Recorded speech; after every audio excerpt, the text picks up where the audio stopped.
Good evening, everyone. We have, of course, the US versus Belgium tonight.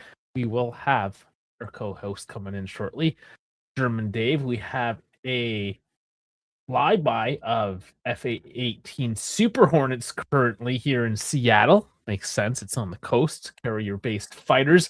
Yes, I'm an aviation nerd. I know those types of things. All right, guys. Welcome to the dive. Before we get right into it, please like, subscribe, follow, share. We are on all platforms: YouTube, Twitch, X, Instagram, Kick, and Assist. We also have a Discord. All links down in the description. Phone's coming in saying, "What's up?" Going for Team USA over here. I'm going to make that assumption. I know a lot of our fan base here is American. Yeah, whatever. Whatever, Bones. Call me a nerd. I have an F-18 little like model thing right up there anyways. So call me a nerd. It's cool. I'm pretty sure you are the guys. You're one of the guys go on about like anime and shit. So you guys lose me at that point. So whatever. It's all good. So yeah, let's get into the starting lineups. I mean, there are some talking points here tonight. We'll wait for Dave to come in. Have a bit of a discussion about things. You know what I'm saying? Uh lanes are lame now. Okay, so the starting lineups here. USA with the 4-1-2-3. You have Fries in net, Robinson, Ream, Richards, Freeman in the back four. Adams as the deep lane playmaker. Up top on the midfield, you have Tillman and Weston McKennie. And along the top line, in attack, you have Christian Pulisic. Followed in Balogun. I was just listening to a Nigerian lady on how to pronounce it. I did not pronounce it right, apparently. And Serginho Dest. And for your Belgium team, Timo Courtois in net in a 4-2-3-1 of De Kuiper, Goy, Michele, and Castagne in the back midfield of Onana and Raskin. Up top, you have Trossard, Tielemans, and Luca Bacchio. And as striker, you have the Ketelaere. Pretty decent look here. Whatever, number 17 versus number 9. I think that's a very overhyped number 9. Let's look into the bench though. Of notes. Where are we? So no Salamakers on, of course, but Benakin's off. You got Kevin De Bruyne off, and of course Jeremy Doku, Romelu Lukaku as well, all on the bench. That is one thing you do have to say for Belgium tonight. Their bench is a lot deeper.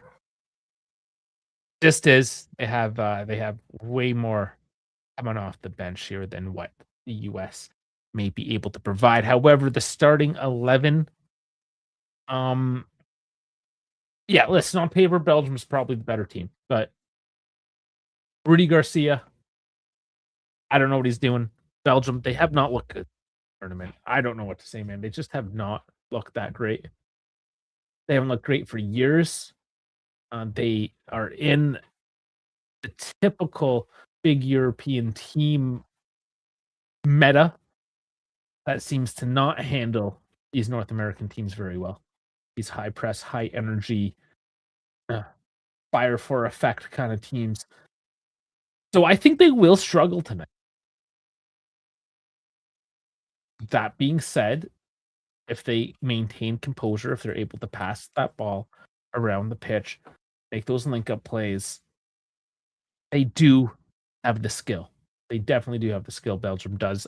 But will that be shown tonight, or will they get overwhelmed? Here in America, in Seattle, the countdown is on. I will get the scoreboard up. Give me a quick second here, and we will kick off right now.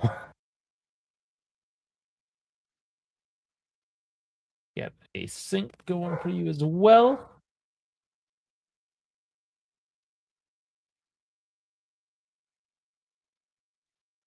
Okay, there's the sync, and we are underway. Awesome. All right. And Becky Fisher says hi. How you doing, Becky? And Belgium wearing this disgusting second kit again.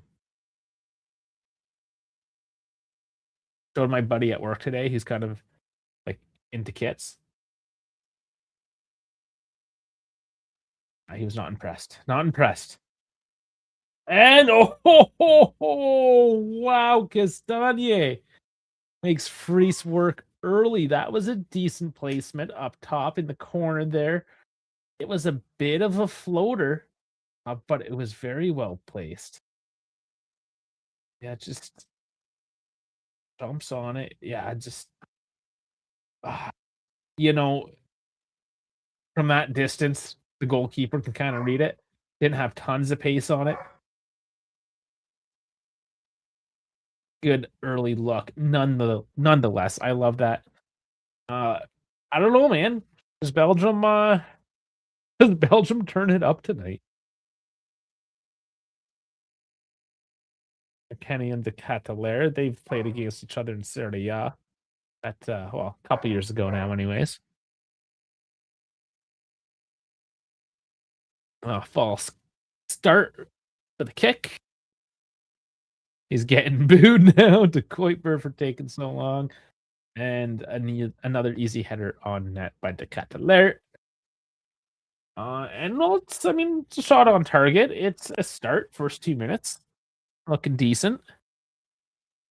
Speaking of which, German Dave hasn't shown up yet. I'm going to assume he fell asleep and never got up. Because it is 2 a.m. And maybe it finally caught up to him. I was pretty tired today. And I went to bed at like 11:30. I got up at 5 though. So, I mean, a little late on the sleep side, I suppose.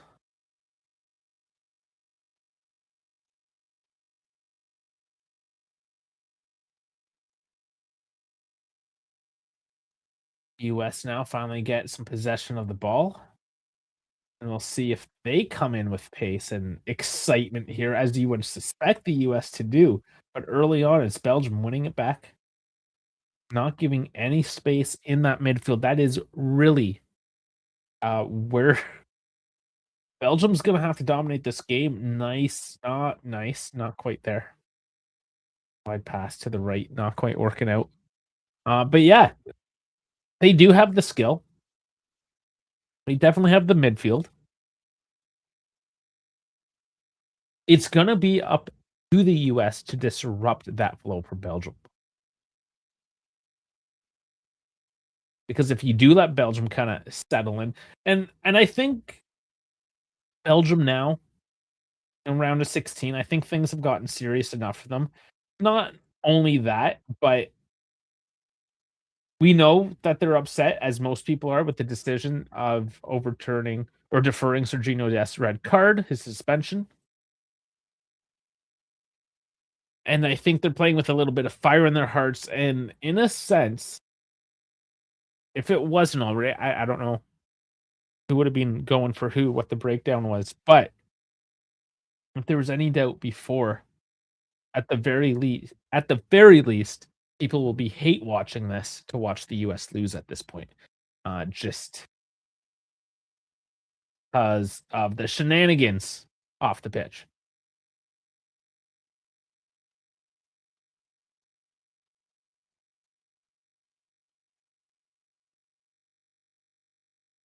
The US has it now, and they cannot control. That pass goes out of bounds, and it's an easy turnover. And US actually do not look the greatest early on. Looking at that save again off Castagna.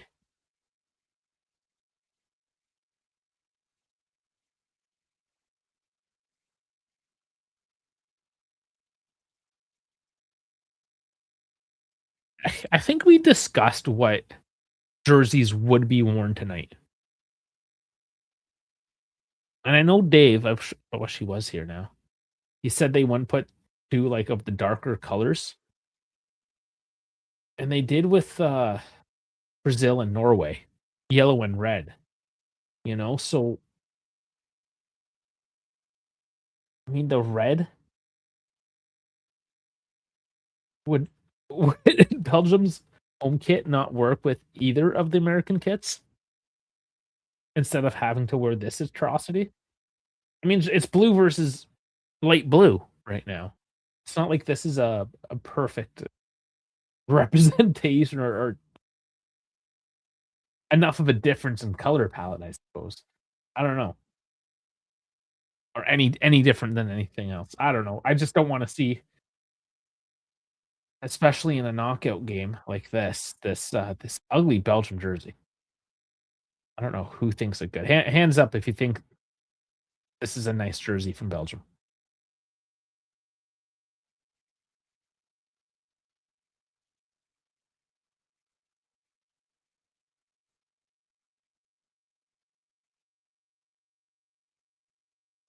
Crowd, not super loud though right now. They're reacting to the play, but there isn't that sustained. I don't know, Seattle, is everyone just high? You know what I'm saying? Uh, expected a little bit more, 60, almost 67,000, that stadium. I don't know how many Belgium fans would be in that stadium. Sure there's a couple, but again, they're reacting to the tackles, but I don't hear any chance, there's not. Oh, Castagni. Oh, what a bad shot, dude. Oh, what a bad shot. You just whiffed on it. That would have been an opportunity right there. But nothing. Just a swing and a miss.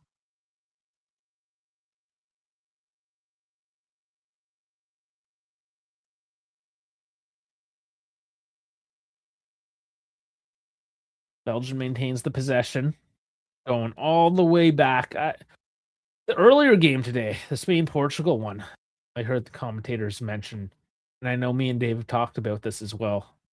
This very slow, and it's the European style, right? Always going back to the goalkeeper, going, dropping all the way back, building it back up. Doesn't work, dropping it back. So it's definitely be noted.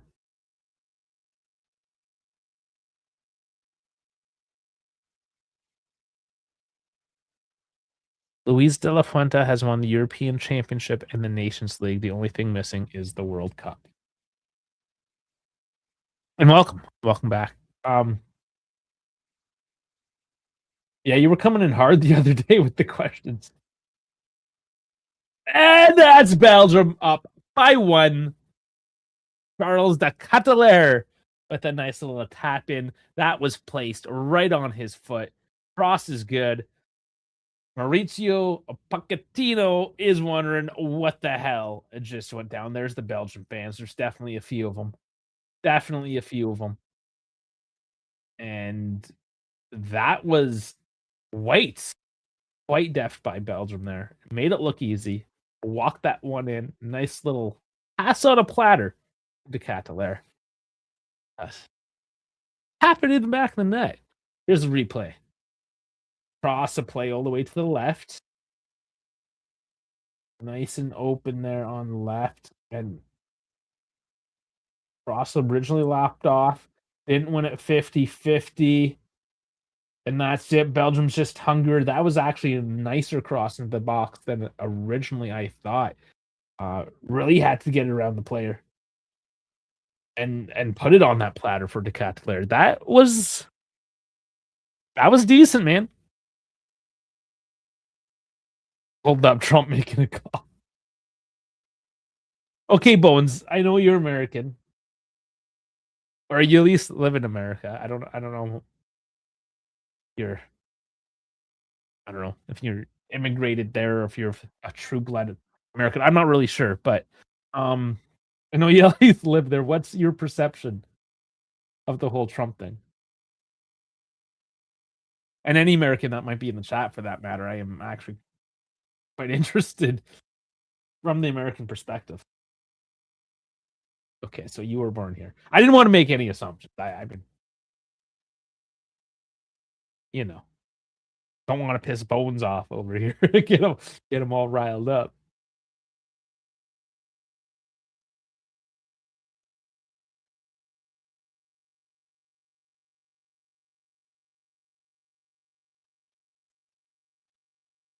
Yeah, there's Infantino, of course.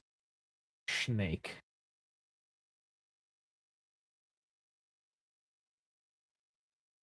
And I mean, 10 minutes. Goal came easy, right? You can't write this one off at all. But right now, match statistics: attempts on goal 6, on target 3 for Belgium. Those are big ol' nothings for the US currently. I just don't like the guy. Okay, fair enough. And I don't believe you are alone in that feeling.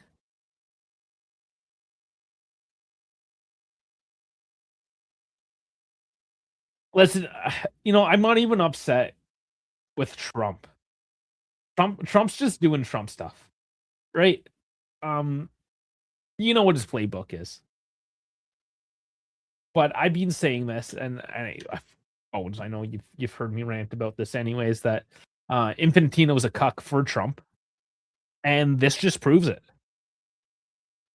Like in this situation, I don't even necessarily think that Trump is the problem. Obviously, his influence allows the problem to happen in the first place, right? But the fact that Infantino is that much of a cuck for Trump, that is the actual issue in all of this.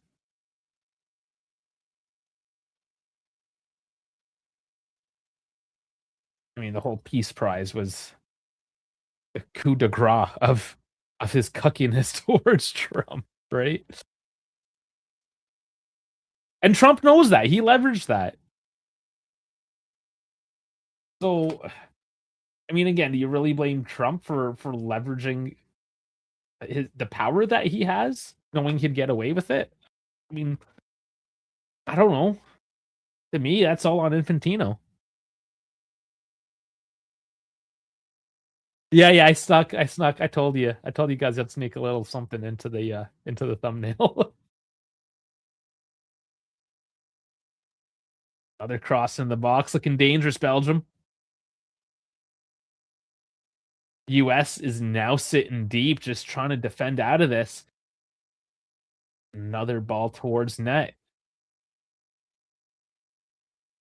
Nothing too dangerous there, but their shots on target, and there's nothing going for the US right now. So everything going for Belgium. Another win in the midfield. And the ball control. This is really the Belgium you expect from range, and that goes over the bar.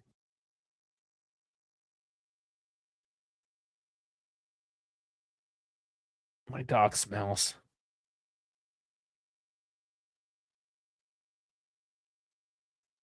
That is not pleasant. The cat the large just walks it, just like toes it in.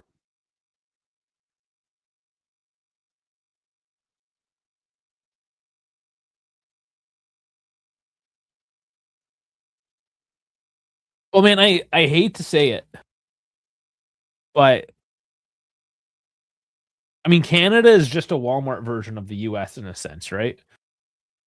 Yeah, there's a different different version of the lineup. You have a 4-1-2-3. Canada's a 4-4-2. It's not entirely different in the sense that you don't have great midfield control when you compare it against, say, a European giant. Like Belgium on their day, absolutely they have that technical passing ability. So the US just need to bomb up, right? Like Canada did, like Mexico. Again, Mexico a lot more skill involved in what they do, but generally speaking, using their pace and physicality to bomb off the pitch. But Belgium has just not allowed the US to do that, and the US aren't coming at Belgium to try to win those balls back. They're not hungry enough. For that style, for that North American style to work, you have to be hungry and you have to be relentless. And the US right now, like even my boy Weston McKennie there, he doesn't even look hungry. They put a little bit of ranch dressing on those Belgian fries.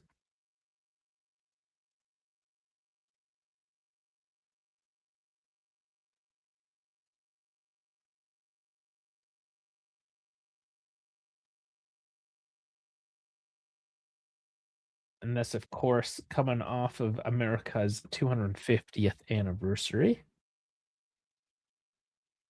Making a big old deal about that, of course. And again, I just have to mention that account that as soon as Canada was eliminated, I had to point out that Canada was the only host country to be eliminated. If America now goes out tonight as well, it's I mean, great, y'all just made it to the same point, right? You know, like now you look dumb. I wondered if they're starting slow to ramp up later because we have been going through heat waves. So, weather 28 degrees and sunny. It's warm. Yes. That's not like Miami. That's not like the France match the other night. Not quite. Not to diminish that, but let's be honest. This No, I'm not gonna accept that one. I'm sorry.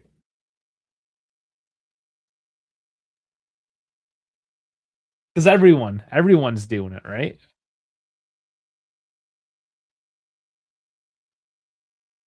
Don't And Nana does have an injury. He is being treated. He is gonna have to leave the pitch here, and Belgium will go down to 10 men for a bit.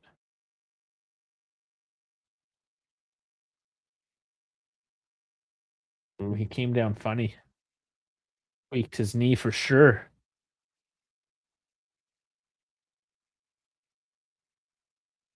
He's already got tape on that knee.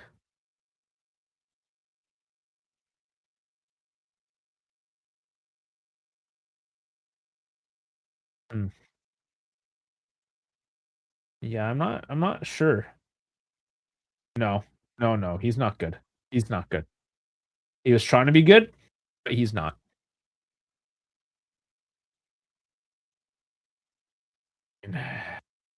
You put De Bruyne on early,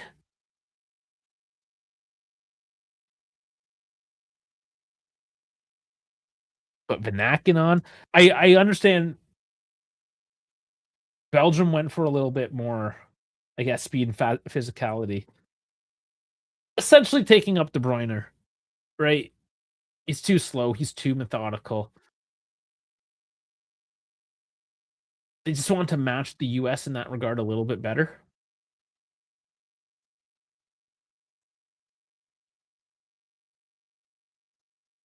Onana's on the there we go. Anakin will be called on.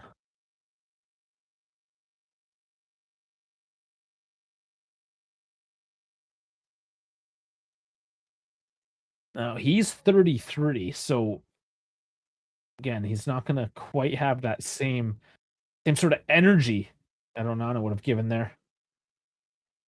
That's gonna go against Belgium here. Lucky already to secure a goal, but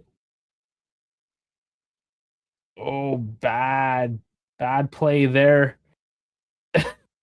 Had to have Courtois come out of his net and kick that. That was a bit of a misread there from Belgium. Okay, and another Belgium injury? Holding his ribs.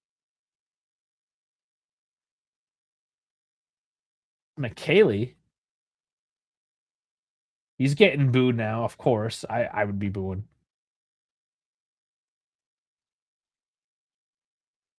He's getting told to get off the field as well. Let's see what happened here. Ooh, Tielemans? Was that Tielemans that ran into him? Yep.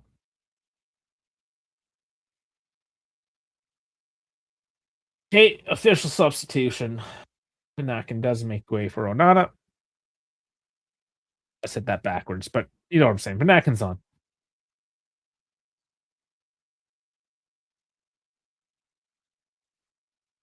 Oh, your car, when you get in your car, though, it's always hotter.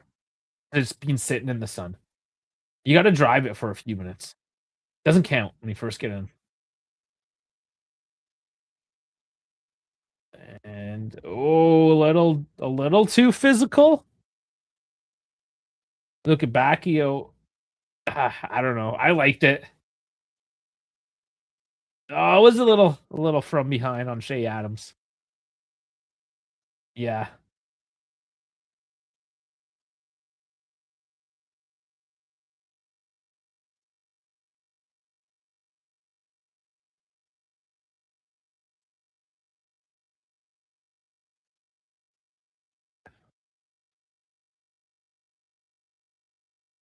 Belgium plays it deep. Battler. Oh, does he win this? Oh, it's a tough one down there for Shea Richards, but wins it. And De Ketelaere almost gets it all by himself.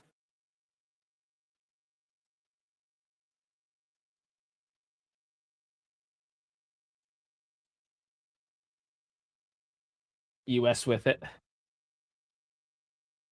They're just holding on to it right now. It's as if they don't even know what to do with it. Trying to find some space on the pitch. Belgium occupying those half spaces well, taking out the passing lanes. Let's see if the US can maintain anything here for the moment. They just seem outside of their game plan and have not settled into this game. But substitution there, injury for Belgium. Yeah, that's another one back. The poor giveaway. So US maintain. Um, yeah, losing Onana, that's obviously changing things up a little bit, especially in the midfield, which Belgium has really been dominating in this game so far. Uh, and now that momentum just kind of taken away. US looking a little bit better now.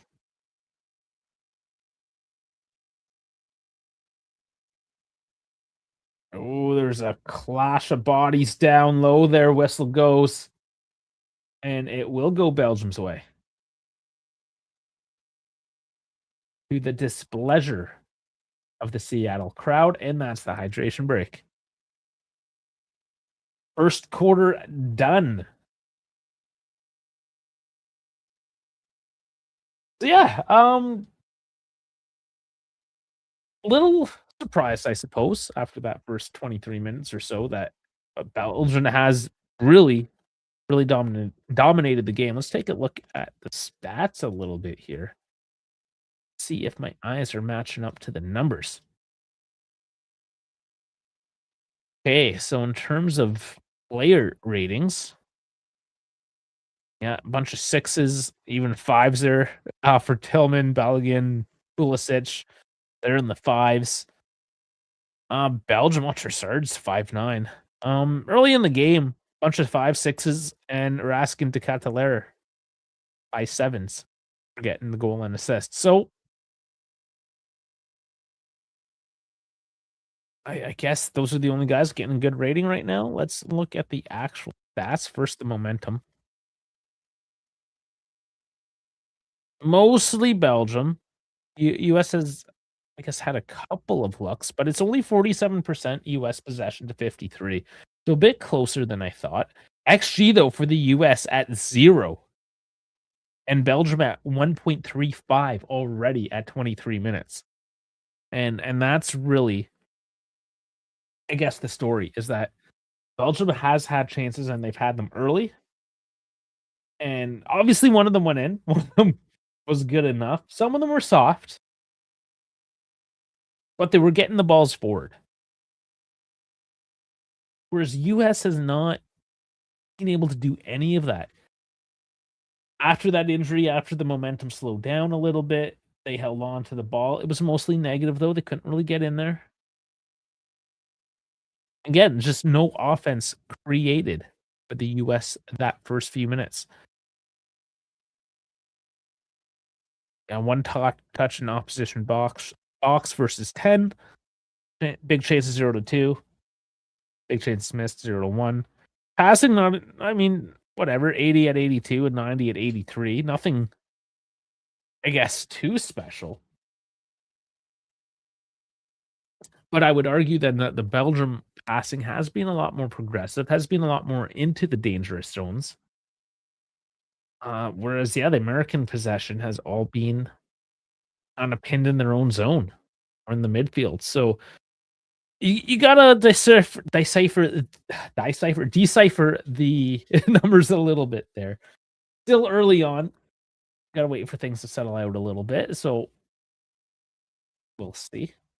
Time to adjust. I know Bone's talking about the temperature, but this game needs a little bit of time to adjust. As we see after these hydration breaks, there's a bit of a tactical conversation happening there, and oftentimes we see change of pace, change of tactics,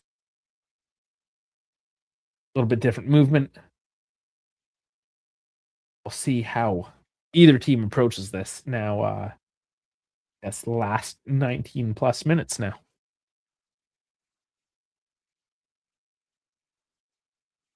Now Belgium gives it away, and they're going to have to be careful with that. Their passing is starting to break down a little bit more now, and it's way too early. That's where Belgium was really dominating, keeping things put together, not making those mistakes, keeping the pressure onto the US. Is the loss of Onana really that critical to the game plan today for Belgium? Still no space for the US to get in deep.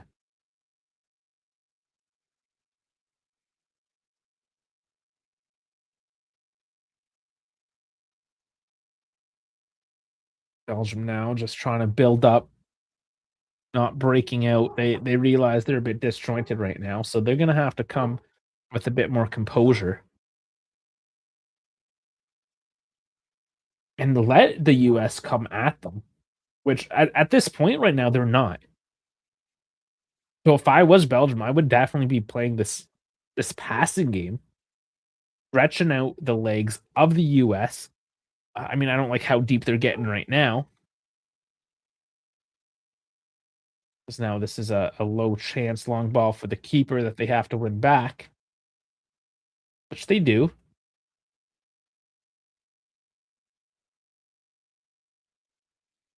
Eddie Vedder. Yeah, I guess, yeah, Pearl Jam is from Seattle, so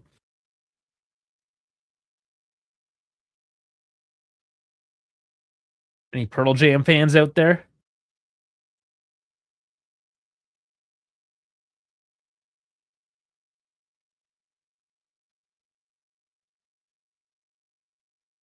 Any taken down now, and all right. Ref ref having some words. Oh yeah, that was through behind. Absolutely. The ref is right there on the ref cam. Pretty obvious from that angle.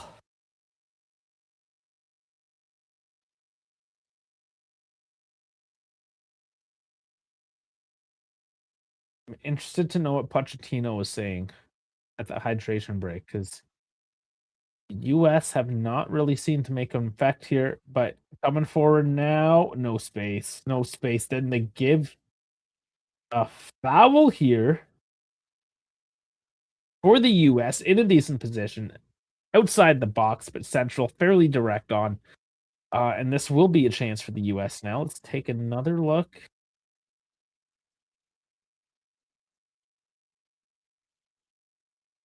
No, I don't like that call. Not a fan of it.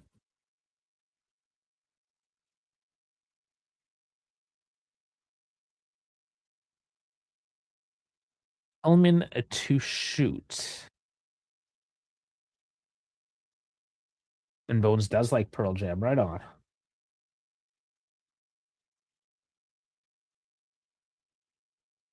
And Balogun has to try to get the crowd into the game here for a free kick. They have been quiet. It does appear to be Tillman.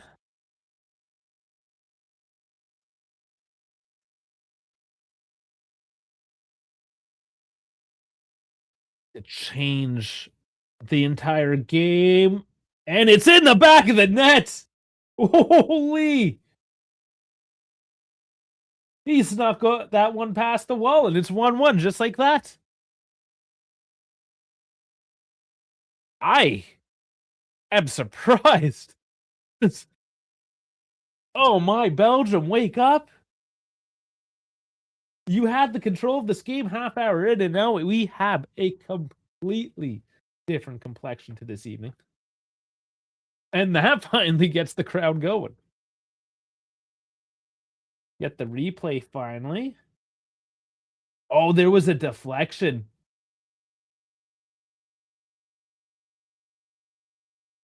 Goes off in Nakin's head. The substitute. Oh no. That is gonna hurt. And Belgium trying to start this off quick and come back immediately. Yeah, now it's starting to get chippy. Now the game's opening. Yeah, no foul there. They got to let these guys play it out. Both teams right now complaining a little bit too much on the fouls. Ref has been calling them. But honestly, unless it's clear and obvious or dangerous. This game, at this point, I think you have to let it run.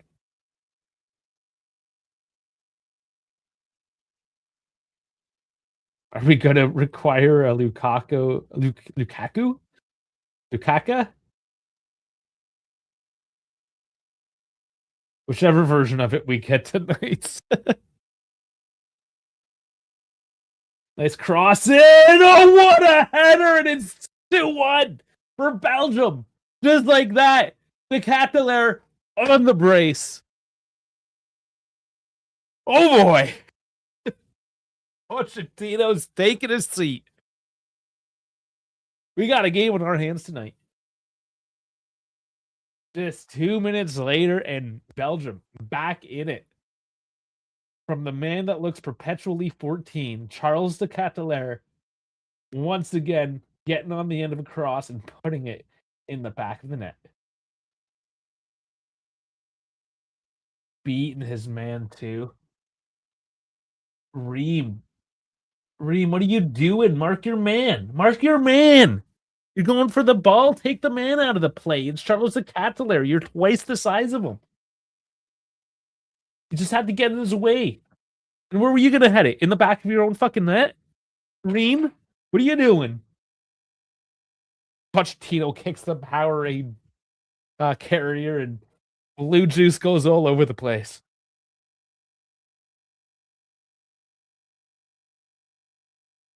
Well, I know some people are upset right now, but I'm in neutral this evening, and this is exciting.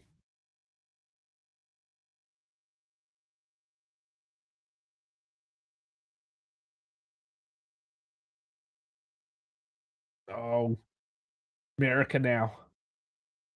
Jumping on a mistake. And that cross is inshallah.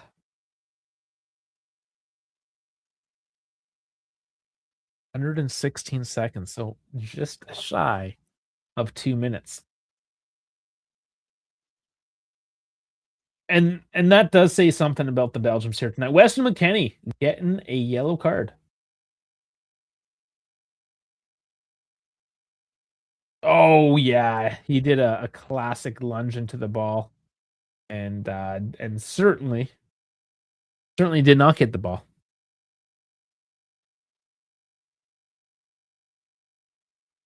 A bit of frustration and some yellow cards now.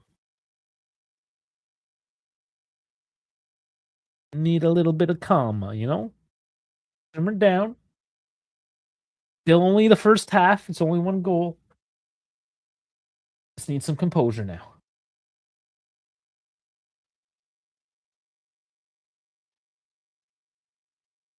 Another mistake by Belgium.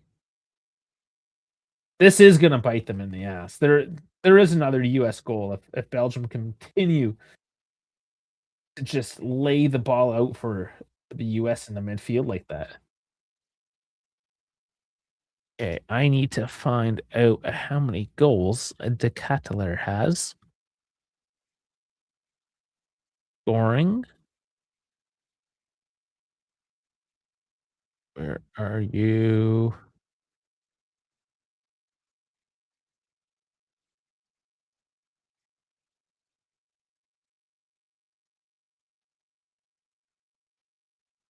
It would help if I knew how to spell his name.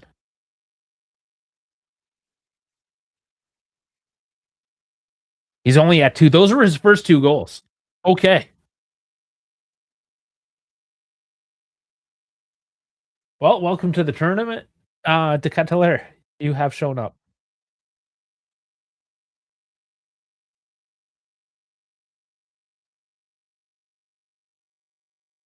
Winner of this one to meet Spain, of course, earlier today. We have not talked about that one yet, have we? Spain, Portugal. That one was a little bit early in the day, though.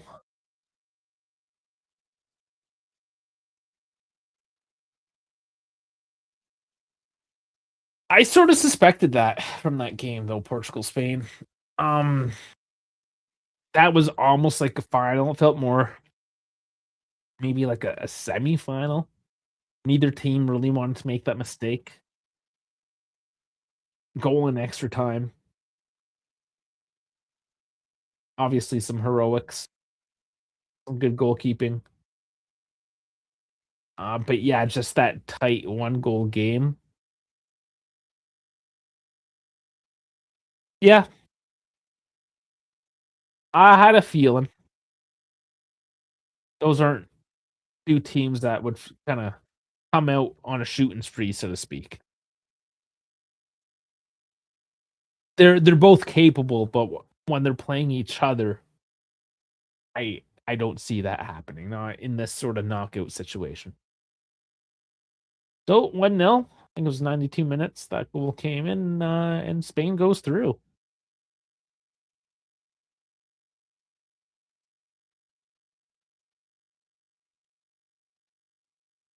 Belgium, though, with the control late in this half, ball forward, and that goes to the corner, I believe, going off an American defender and keeping the pressure down low.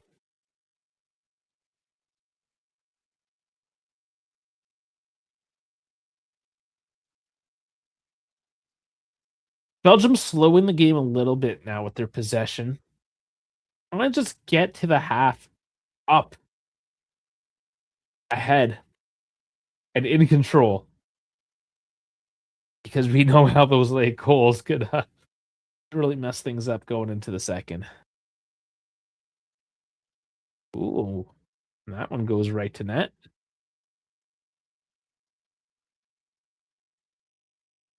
Trying to play it up quick, but the US is not quick enough.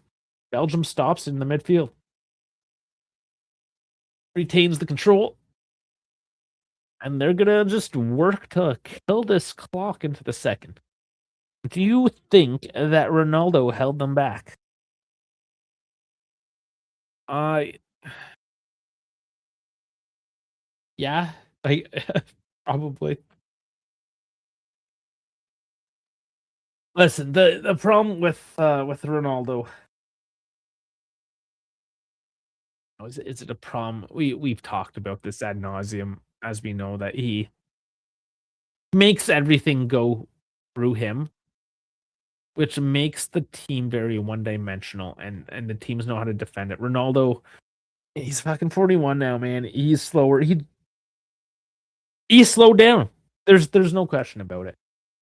Everyone's figured him out.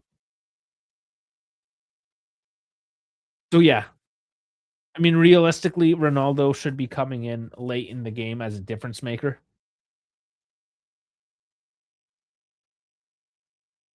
I mean, he's still got it. He's still in a phenomenal shape, right? But you throw him in, let him play 20, 30 minutes, not the full 90.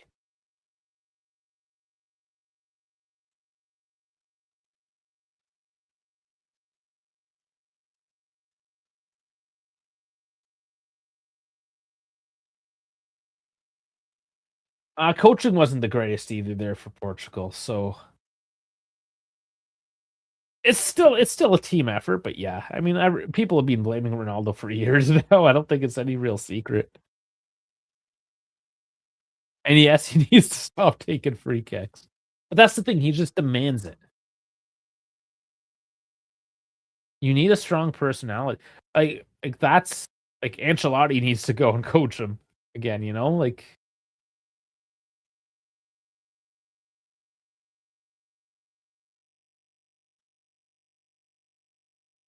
yeah, he's got too big of an ego for his current skill level. And just demand, right? And that's part of it. He just demands that everything goes through him to the detriment of the balance of the team. Because it's not about the individual. And we've talked ad nauseum about these teams that have a individual. Norway, most noticeably. Um, I mean, that's the kind of my argument against the US right now with getting Balogun back in. Like, do you require Balogun that critically? And the answer for US is probably yes, because their lineup isn't that deep, right? So when you're talking about teams realistically that can win this tournament, France, obviously they have a complete team. Argentina. Spain, what they are missing is that one killer, but they are otherwise a pretty well-rounded team. And from the set play, that was looking fairly decent. The delivery headed on and headed a little bit wide.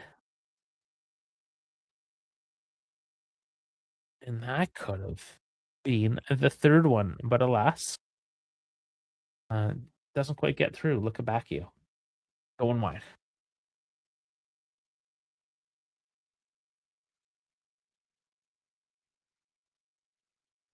No, Holland doesn't demand the ball go through him. That is true.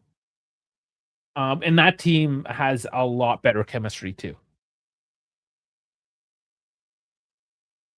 But let's just put it theoretically. You have France versus Norway in the final. Let's say Norway can get to the final. Well, even right now, Norway and England. Norway and England is actually a very good test. Because England have two really good players up top that can be a difference maker as opposed to just one. Individually, Holland is Holland even better than Bellingham? Bellingham's not a pure striker either. When you have a Bellingham Kane, that pairing is killer. And then I would argue that the rest of the English team is on average better.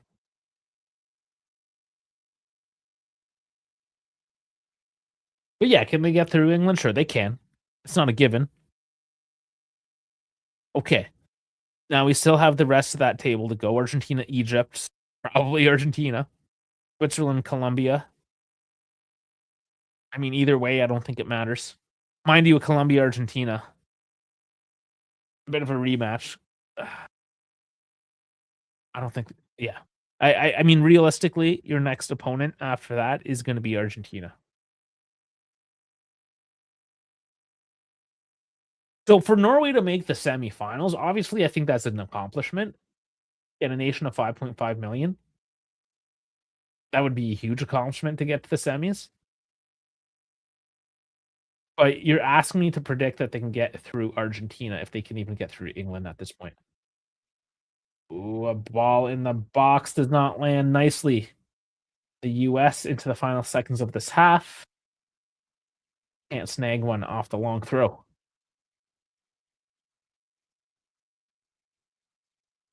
A lot of talk there for whatever reason.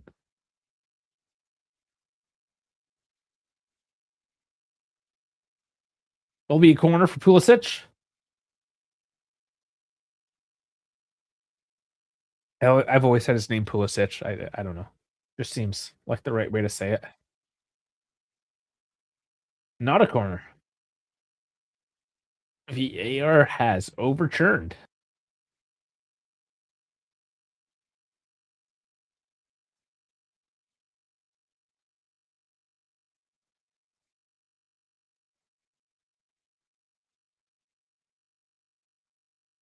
Oh, yeah. Yeah, I think it did go off a US player.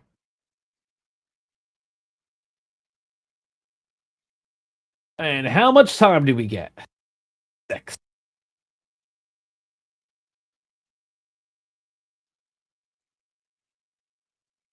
And going back to the other side of the table here, France we talked about, it's a complete team. Morocco's a fairly complete team as well. I just don't think, again, we're talking about against France. There's just a general skill overmatch there. And Morocco doesn't have a killer. Like, yeah, okay, I understand. They got great players. Absolutely. They don't have an Mbappe or an Elise, right? Like, and that's the thing, the pairings, the Bellingham Kane and the Mbappe Elises, not to mention that there's still a whole other team behind them. That's honestly in Argentina, of course. We we have to remember that. Um Actually, yeah, let's go to I'm gonna look at the stats here for assists.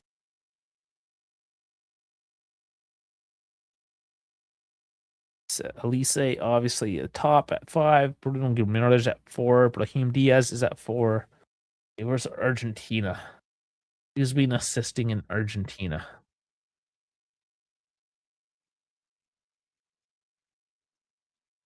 I'm scrolling down a lot. Scrolling down a lot. Sandro Martinez with 1. Rodrigo De Paul with 1. Would have been easier just to go through all their games. It will be easier just to go through all their games. Jesus. Okay. Let's do that. Argentina, Cabo Verde.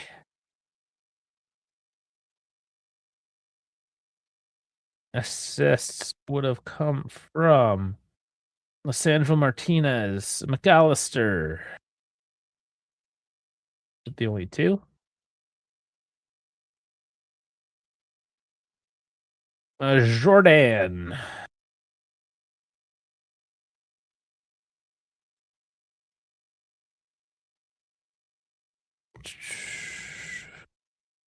It was 3-1. Okay, Lionel. No, that was a goal.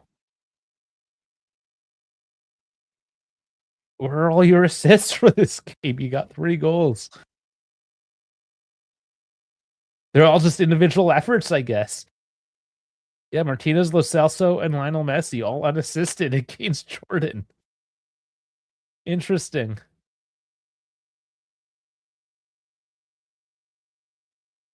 Austria, a 2-1 win, or 2-0 win, sorry. Medina with an assist.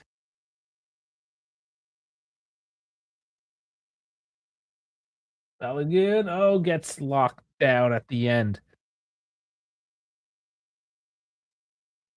Only 1 assist. Okay, they're getting a lot of individual efforts, actually, Argentina. This is interesting. Algeria,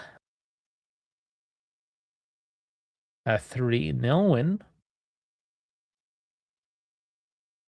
Messi with his 3 goals. Nicolas Gonzalez with an assist and Rodrigo De Paul with an assist. So every game, they've had at least 1 unassisted goal. But the assists have kind of come from everywhere.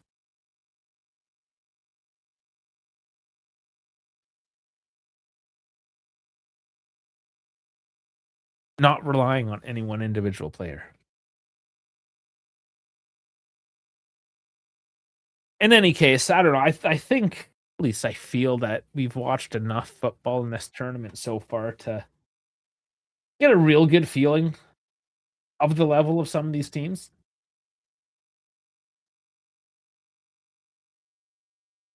Of course, we're now in one-off knockout matches. US,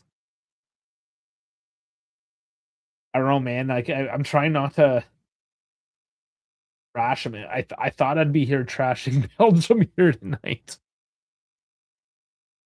as we have been all tournaments. They've had very poor performances.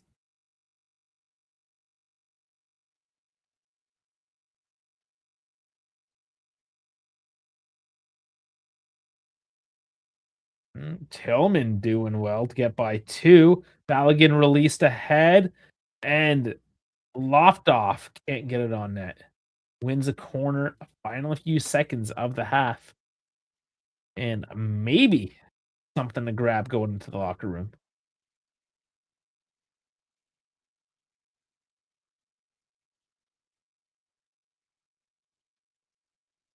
Pulisic going to the corner. There's that one guy with the AC Milan jersey. You know who his man is.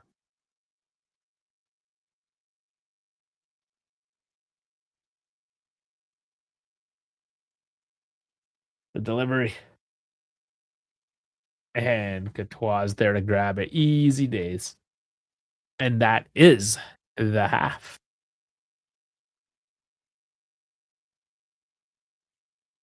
All right.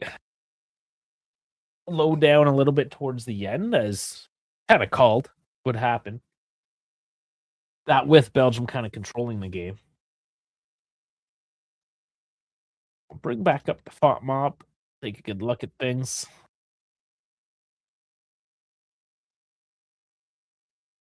Okay. Yeah, I'm not in the right game anymore. I was looking at Argentina games. Let me back out. Are we? Okay. Back to the right game. Sorry about that. So Tillman now, the only American in the green. 7.3. The Cataler at 8.9 are asking at a 7.9. But yeah, the rest of the team, you know, not great. Vanaken at a 6.3 coming on. That US goal went off his head. So not great there. Or Onana coming off, and then Vanaken coming on, and essentially delivering the goal for Tillman. Beautiful set piece. Either way, to I guess otherwise defeat the wall. I'll call that defeating the wall. Tillman moved his head in a way that put it in the back of the net. Would have been better if he just let it go and the keeper would have maybe read it and saved it. So a bit of luck. There was a little bit of luck involved in that US goal, but they snatched one. The timing's on those. So the Cataler 9 minutes, Tillman 31, the Cataler 33.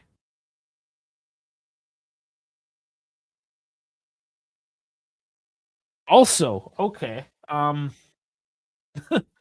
don't know how far removed this is from the hydration break. So we would have started playing again the 25th or so minute.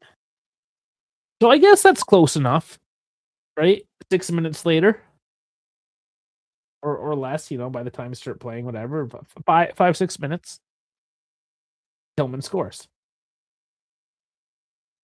Yeah, because the set play, it did come actually fairly quickly. If you think about it, all the extra time setting up for the free kick.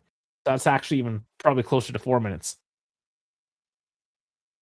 Yeah, once again, hydration break, come back a few minutes later, goal in the back of the net. Unfortunately for the US, 2 minutes after that, there was another goal in the back of the net. So the hydration break, this whole quarters thing, right? We did see a goal in the first quarter, if you will. I can't believe we're talking about quarters here so regularly now. But of the 3 goals, 2 of those happened right after the hydration break. Definite theme.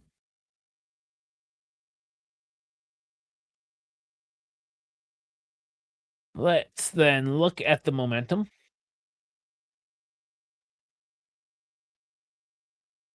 Where are you, momentum? There you go. You're scrolling too much, you just lose it. So it's certainly been back and forth. But you see, it's a lot more penetrating for Belgium here at a few key moments.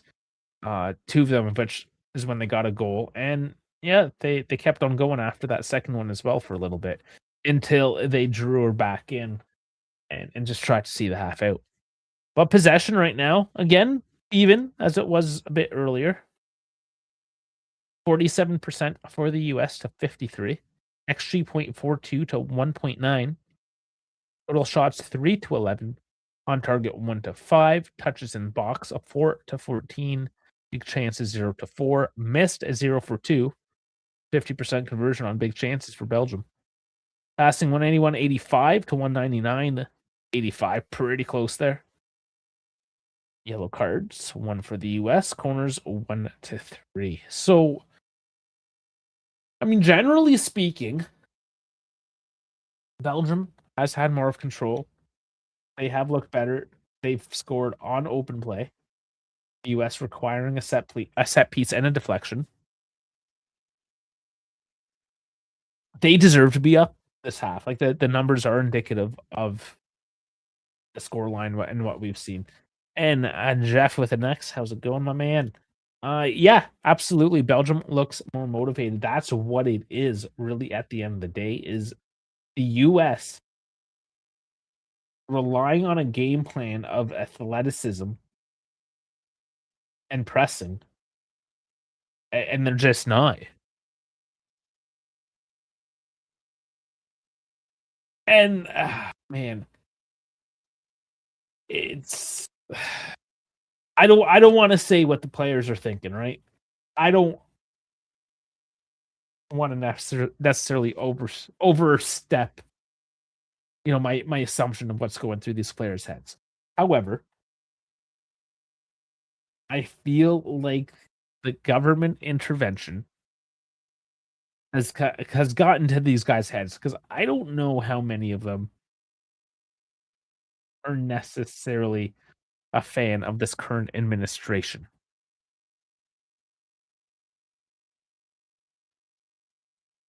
Oh man, you got to feel that plays on them. It's kind of like when you get a penalty kick off a really soft penalty and then you miss, and it's like there's karma. That's how I'm feeling. But there is another 45 minutes here. Pochettino, he's got to rally these boys the hell up. Oh, I know where you stand, Jeff. I know where you're at with this one. Um, I'm just trying to take a fairly neutral stance on it all, and you know, try to give a fair assessment instead of getting emotions involved. That I'll let you guys have the emotions. You guys get angry about it. It's not my team. Neither one of the like I guess I can say I'm fairly neutral overall for this game. Now I like the US team. I like the players. I love Weston McKennie. Being a Pulisic fan for a while as well, I know he's coming off a fairly bad year. FIFA Murta. There was a sign there in Vancouver, where the Canadian coverage is based out of. So that people have noticed, and the cameraman and the producer did not.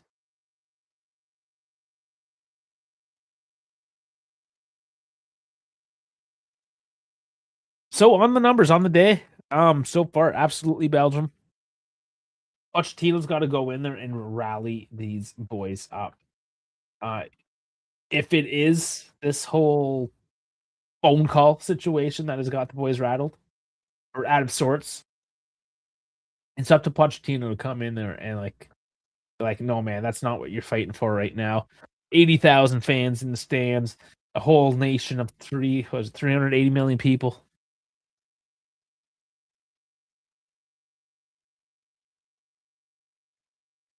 Yeah, man, you gotta find a way. You gotta find the right words.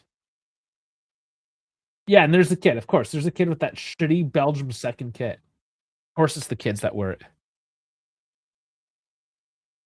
Ridiculous. Never spend money on something that atrocious. Um, I mean, I hope Belgium loses just so I don't have to see that kid again. But at the same time, gotta change. All right. So going into the second, let's look at the lineup again. Let's see who can potentially come on as substitutes. So one substitute already, of course, for the injured Onana. Hans Van Naken coming on for that one.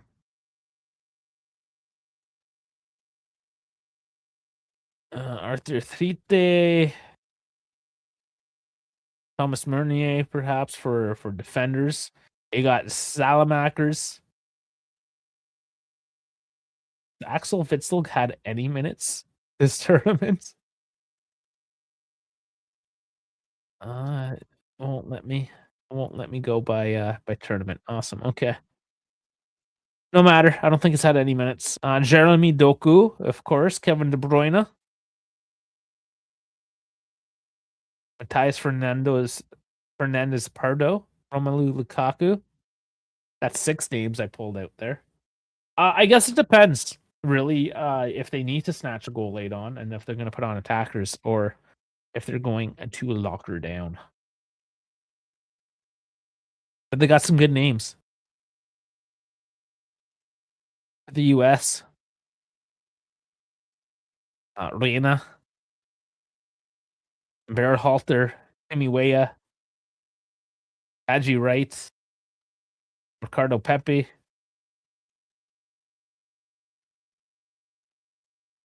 Of course, depending on if they can snatch one back here, if they can keep it tight going late into the game, are they gonna go attacker heavy or a little more conservative to go the distance? Will this one go the distance? It's got the possibility. Head into extra time. We've seen a lot of that. I wouldn't mind going to bed at a reasonable hour tonight. So, I mean, I want this one to finish in 90, and I'll use a little bit more sleep. We've all been watching a lot of football.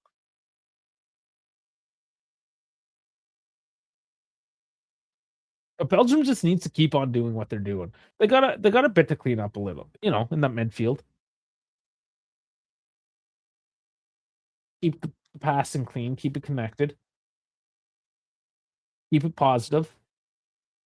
They're playing it back to the keeper, but they're not keeping it back there, which I can appreciate, right? They're resetting, but then they're doing well enough to move it back forward again and try to get it back into the US zone. They've done well in those transitions back up into the offense, but there has been a couple of those moments that the US really need to start capitalizing on. If they can start scrambling up that midfield, make it unsettled, that's enough just to get a loose bounce, win those 50-50s, jump on it. Just jump up. Just be hungry, man. That's essentially just be hungry for it. I have never seen Weston McKennie so unhungry before. In both senses of the word. Get some ranch dressing on that bitch. You know what I'm saying? Yeah, from a fan of Weston McKennie, I want him to do well. Yeah, let's do a time check here. 2 minutes. 2 minutes. I was actually going to check a minute ago. That's my trope, is that I always check the time left to the half when there's 3 minutes left. I held off an extra minute today. Put some ranch on Belgium. Yeah, well, Belgium invented the French fries, right? So that's what I'm thinking. You get some ranch dressing on French fries, which is fucking disgusting. I don't suggest it. Never do that. But for Weston McKennie, if that's what he needs, then man, I think you got to go for it. How is it in America? You guys have like name brand dressings, don't you? There's got to be. This is where I need Dash on stream. Tell me about all the Americanisms.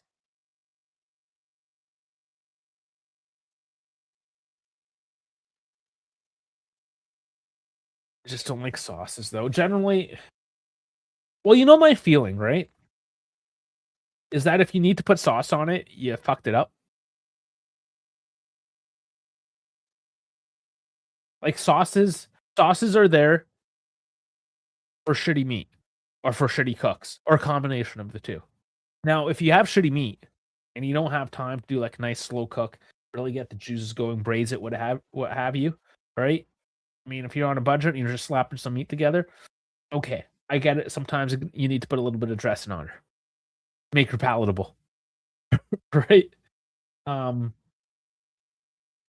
generally speaking, you can with a little effort make even shitty meat taste all right. Rikazi coming in. Go Belgium, big talk, America at it again.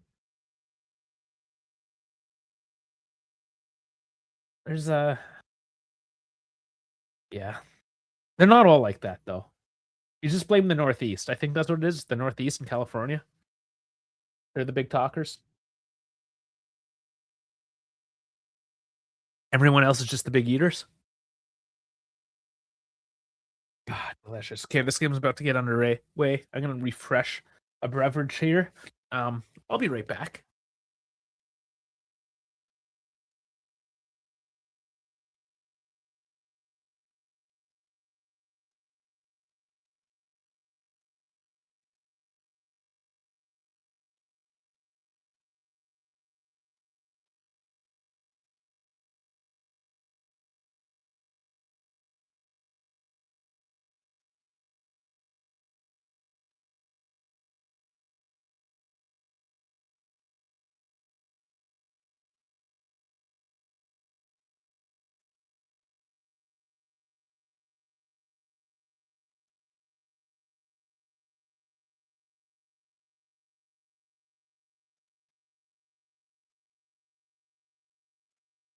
All right.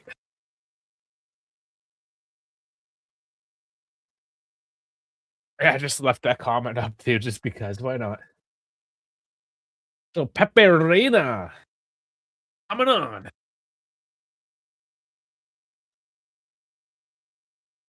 See, he'll be taken off. But the 45-minute substitution, he needs some life in this team. And it will be for Serginho Dest. Going up onto the right wing now. Balogun up the center, Pulisic on the left.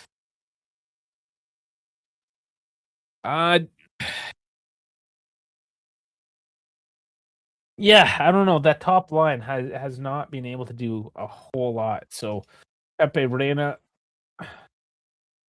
makes sense. Pulisic should probably be the better player overall. I would think he just has not necessarily been playing as the better player. But the faith lays in Pulisic for the left as of now.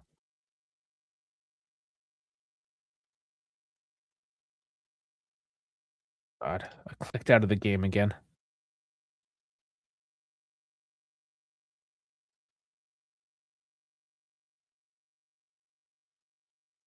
Okay, sorry, just sorting up everything. Time is not correct.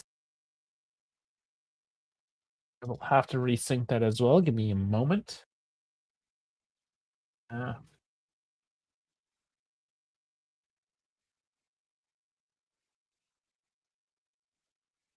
Just bear with me here as I fix the clock.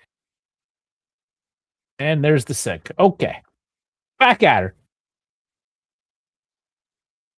Usually the clock is pretty good, syncing up with the stream throughout the half, but stop by about 20 seconds today.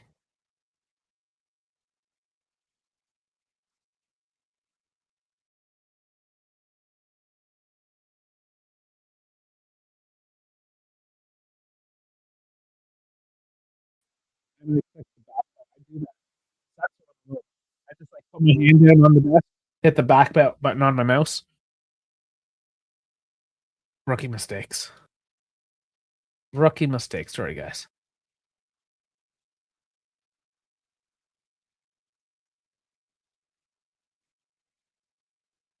Okay, let's settle into this.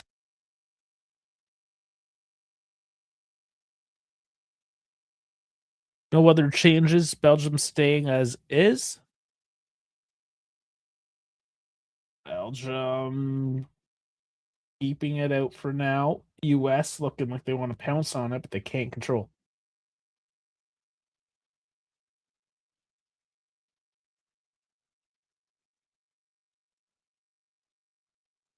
Belgium trying to pass it up. A bit better pressure now. That's Pepe Reina coming in for a little extra pressure.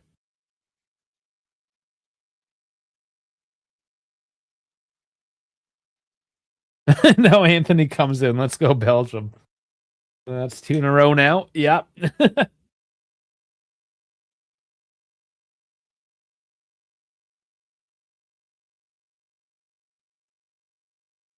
Yeah, it is funny, really, that the whole world, because of the shenanigans, is turned against the US. I don't know if you guys were against them before. I was against Belgium just because they've been playing so bad. But I mean, they have looked okay today. They're a bit better than okay. All 3 hosts getting bounced in the last 16 is amazing. I don't think it's anything crazy. It's good that they all got to the elimination round. But it is a state of the North American game still not quite being there. US having it, or sorry, Mexico having it the hardest in a sense, because I mean England thought the Azteca would get them over the line, unfortunately. The games have been pretty close. Like even the Canada game, the scoreline's a little flattering for Morocco at the end of the day. Because Canada did the equivalent of pulling the goalie and played with the extra attacker. I know, Anthony, you understand that reference. Happy to see all UV players heading to Perth, Australia. Are you going to be there, Rick? Are you taking the drive down? And how much? Because you're in Melbourne, if I'm not mistaken. How much of a drive would that be? Or is it even a drive? Do you fly that? I know Australia's huge.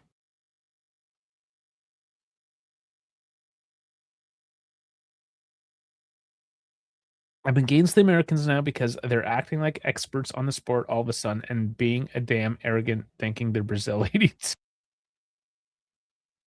There's certain outlets for sure.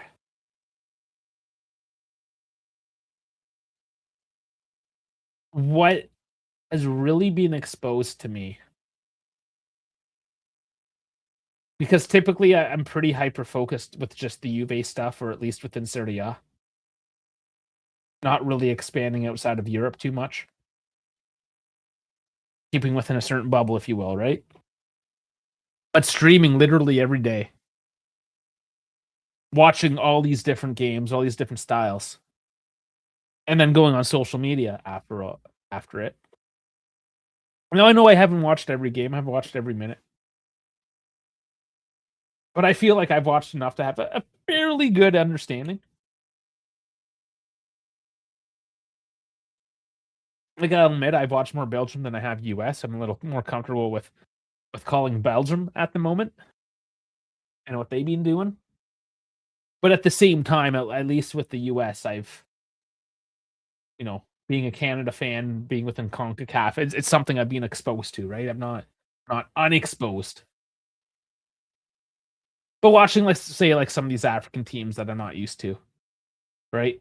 Anyways, point is, you go on social media and there's everyone from everywhere. It's not just Americans. It's literally like people all over the world, and they all act like they know what the hell they're talking about, and that they know the rules, and that they've. I mean, most of these people, I think all they're doing is at best watching a highlight reel and looking at some AI generated stat line that was posted on Instagram, and then they're commenting on it like they know what they're talking. It's those people really that are the problem.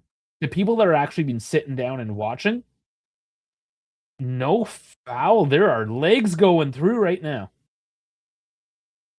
No calls on the play.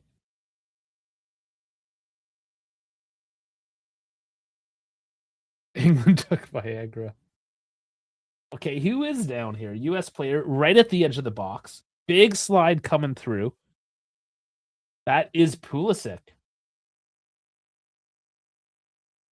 Okay, so here's the replay.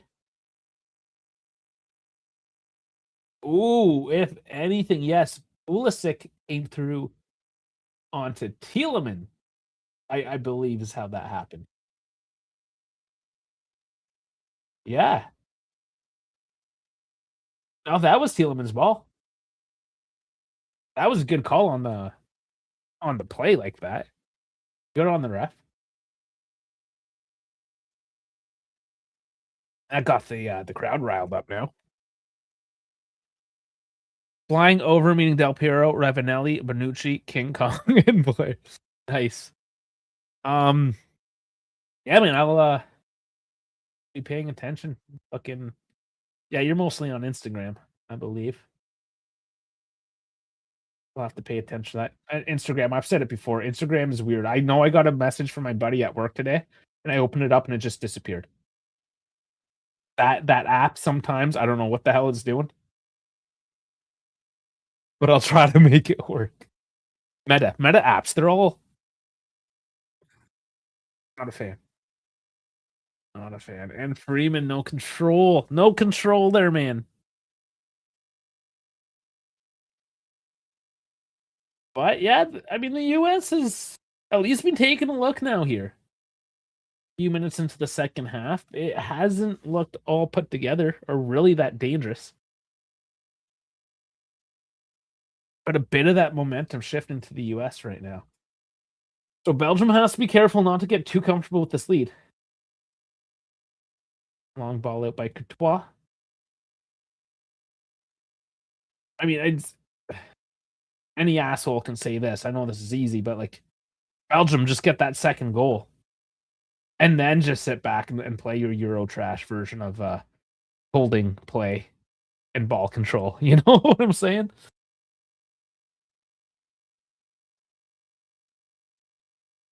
Yeah, I know. And we've had this discussion, but did you not watch Canada at all? Like, did you not get into it? Because I went to the Canada Bosnia match and it was wild. Like I felt the emotion, I felt the passion. I mean, I have been traditionally an Azuri fan. It is what got me into it. Granted, but being at home in Toronto with with just Canadians, they didn't have to be Italian Canadians or whatever. They were just my neighbors, just fellow Canadian footballing fans, and it was amazing. And I'm not going to trade that for anything really. That experience, and I think that if Italy was in this tournament, it would have taken away from that, especially since that game would have been against Canada, that first one, and I don't think I would have been able to fully commit as much into that Canadian spirit. If especially, I mean, if Italy was on the other side, and we wouldn't see them until we like maybe hit the finals or something ridiculous like that.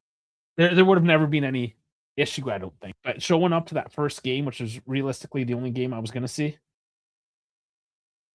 and then having to split my allegiances between two of them would have been not the best experience. Wouldn't have been as pure, right?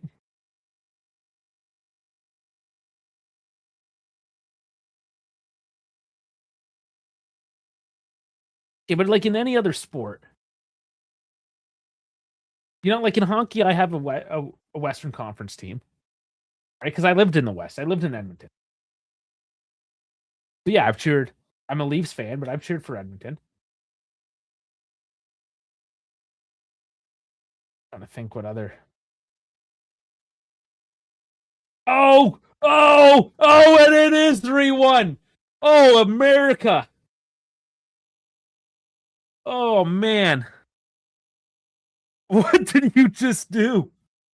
Oh my lord.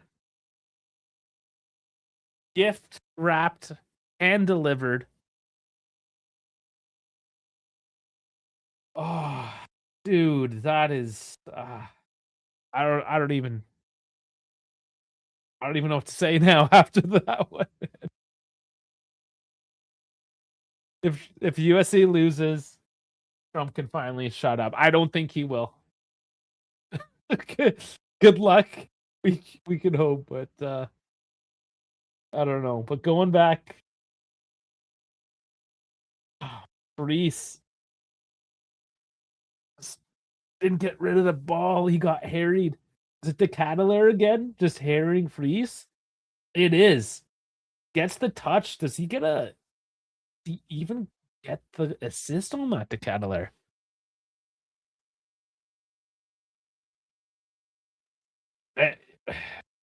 Being all the Cadillac coming up big today.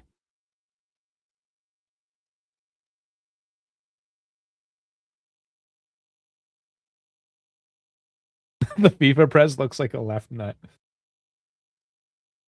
Gianni Infantino, as Trump would say. That's how you know Gianni Infantino is a cuck. And there's Berhalter for Pulisic.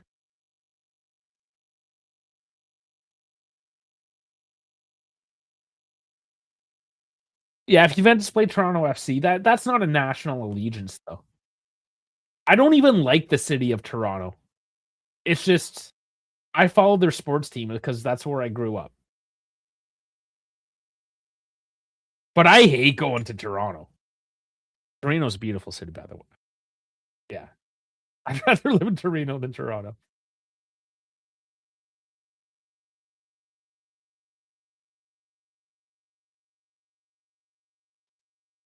I don't know, man. I have a lot of national pride, but we talked about that as well. Like I've actually got out of the Woodbridge bubble and kind of, just hang out with Canadians, not Italian Canadians. We've had that whole discussion where you kind of get within your own like diaspora. You live in Little Italy and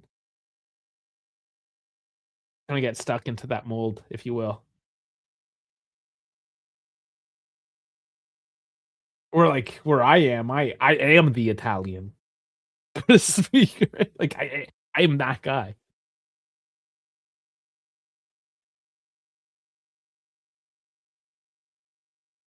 Yeah, it's my hometown too, but like I left it and I only go back because my parents live there. Once my parents pass, no. For the odd event, like a World Cup or like a Metallica concert or whatever, right? Sure, but I'm not just going to Toronto because it's Thanksgiving or whatever, right?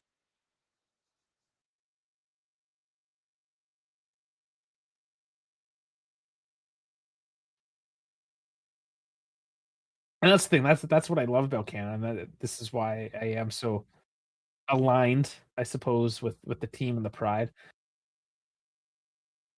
Is because Canada is so huge and so diverse. And we sometimes forget because it's one big country. But if you put Canada, like it would swallow Europe, right? Where there's dozens of countries. I don't know. Just Canada's a cool country. I know we got our issue. Everyone's got their fucking issues. Clearly.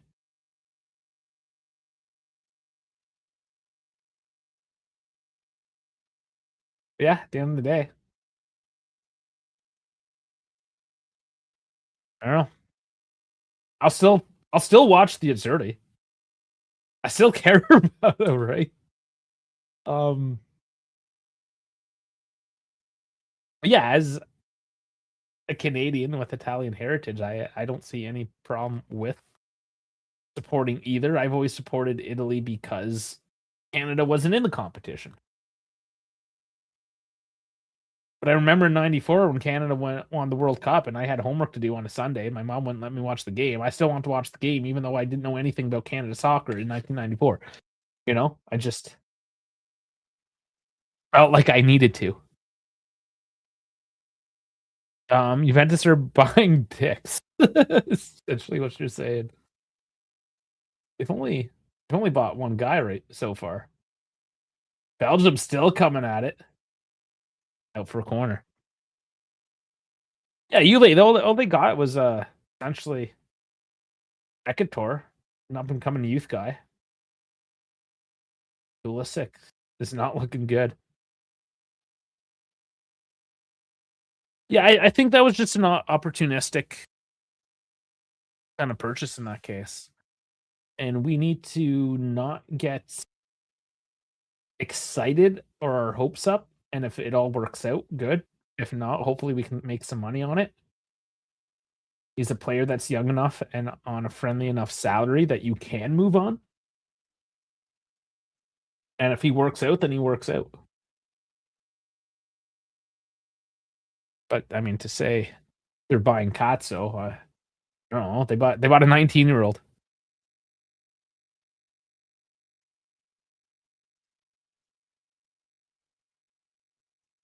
What exactly towards the Canadian and Zerdy supporters? Or the whole attitude towards the Canadian and Zerdy supporters? Um, I don't know. Maybe that was more of a thing in Toronto, I guess. And that's what I'm saying. Like, there's these pockets, and obviously, I got friends, I got family in Toronto, and they tell me these stories of shit that's going on, and it's like literally, like, buddy, that is literally just Toronto. That is your world. That happens in your fucking Toronto bubble. And Toronto's a cesspool, so it's a shitty ass bubble, you know. And it's not just sports, whatever. It's just like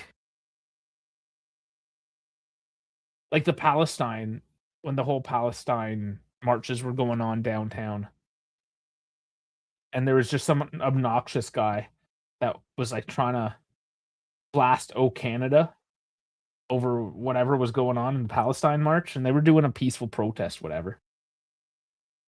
But this one guy decided that he had to blast "O Canada," and the cops were trying to like tell him to turn it off, whatever, to be respectful. And he's like, "Why are you telling me to turn off my national anthem?" And just tried to spin it like he went out there to cause a scene. And of course, everyone was pissed off. It's like, oh, they care about the Palestinians more than Camp. Completely blown out of proportion, right? Um,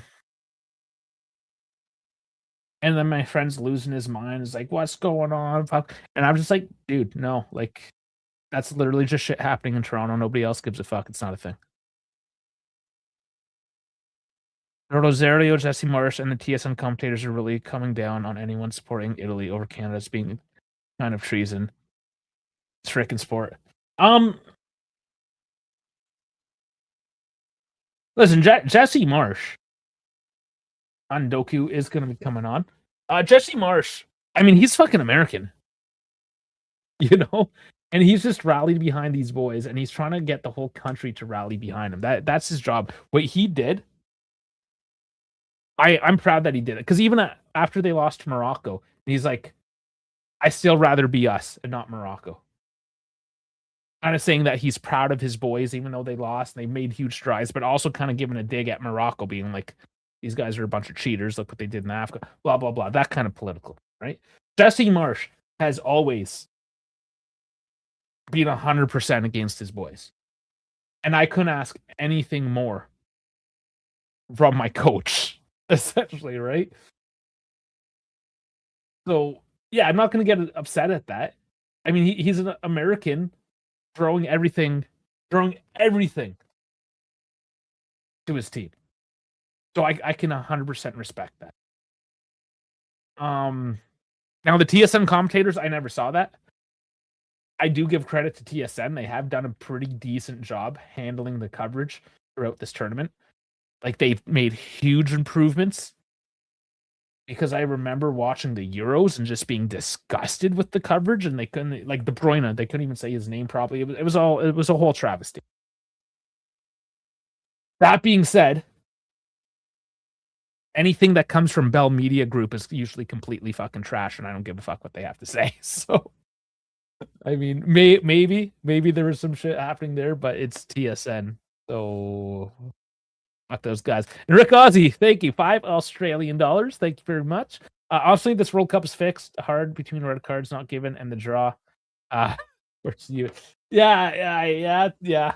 There's some issues. There's some issues going on. Yeah, the Messi not getting a red card does upset me.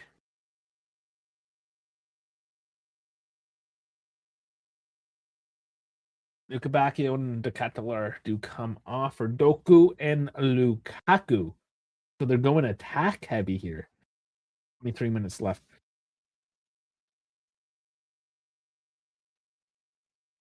Yeah, this whole tournament started off pretty good without too much controversy. It was just that messy non-call. And everyone just chopped it up. Oh, it's just messy. But as we got into the knockout round, it started getting real conspiracy like all of a sudden again, you know?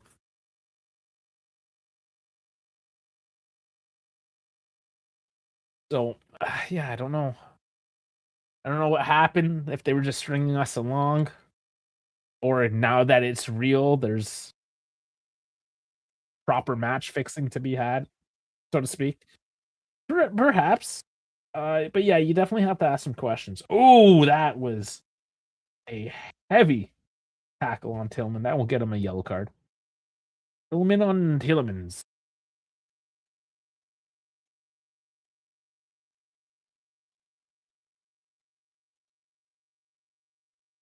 At this point, it will be a little bit desperate for the US being down 2. We're going into a hydration break. What does Pochettino have to say? And Belgium clearly decided to show up tonight. So I remember Canada played in our World Cup. They played them, lost 1-0, played a really tight game to Belgium. Potentially should have been the winners. Didn't come away with it, but Belgium's a very beatable team, essentially. But they're actually finally showing their skill. Take another peek at the numbers. Oh yeah, we all know Infantino's the biggest, the absolute biggest piece of shit.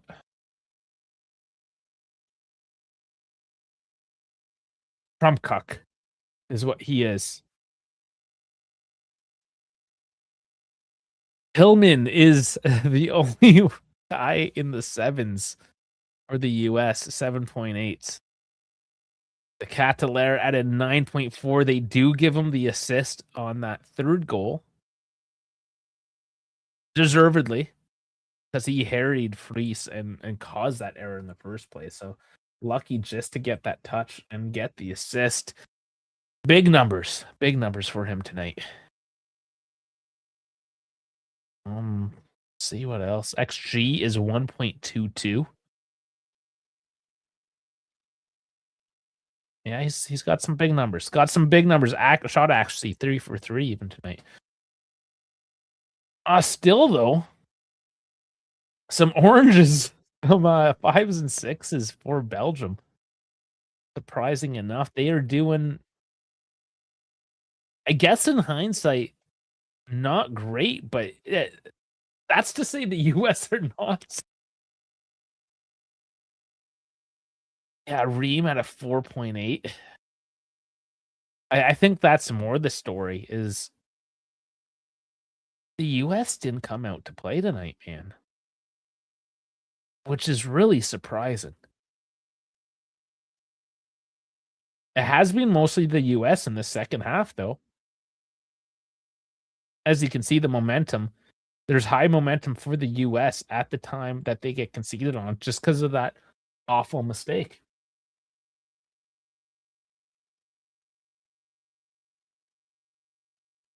Well, desperate times for America.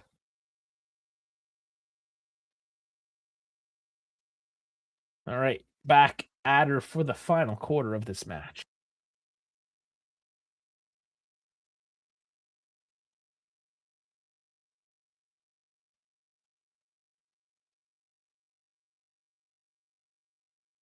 It's got to be all in, honestly. Just inshallah. Pull the goalie. Is essentially is what I'm saying. Do the old hockey, pull the goalie like Canada did. All or nothing.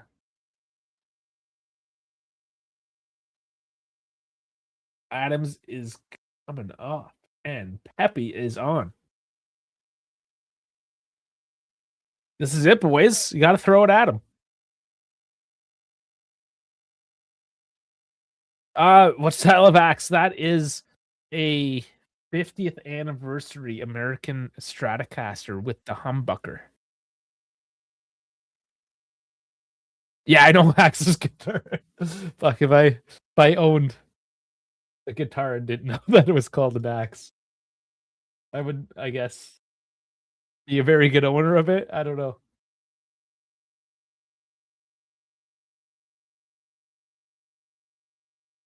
Yeah, I've had that, I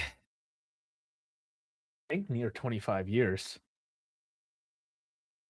'Cause I think they're at their 75th anniversary. Let me look it up.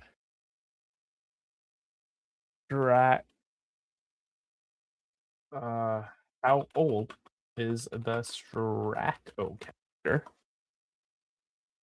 72 years old. Okay, so I got that. It was about a year old already when I got it. So yeah, I got that about 21 years ago then.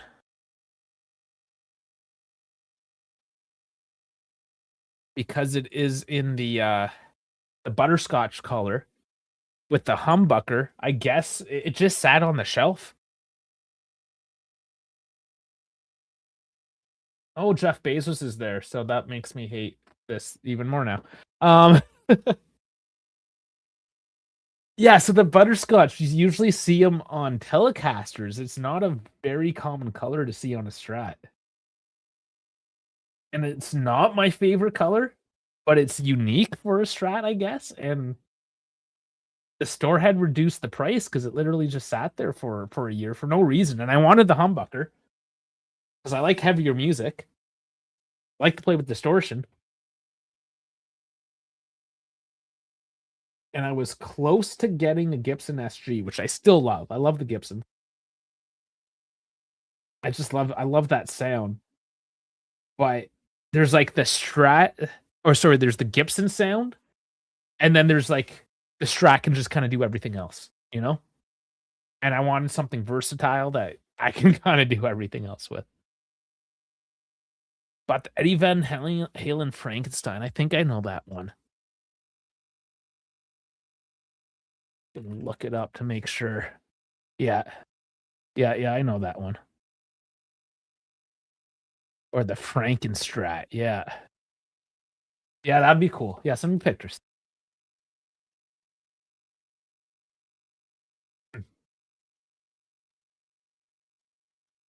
Talking to a guy at work about it too, and he might have his very similar guitar, not the 50th anniversary, but he's telling me he also has a butterscotch Strat. Thought I was the only one. I don't play it. Like I don't have time to just sit down and jam. Unfortunately, I'm so out of practice, and it's sad. Does look sweet on the wall. I should probably play it more, or at all. Really, to be honest. What's been hard for me is because I go away sometimes for a couple months, sometimes just a few weeks, whatever, and you end up just losing the rhythm, and then you come back and try to pick it up again, and then you got to relearn things, and it kind of becomes demoralizing. I think that was really my problem. I went on too many long stints not being able to play. That when I came back, I was like, "Oh man, I suck so hard," and then you didn't have the motivation.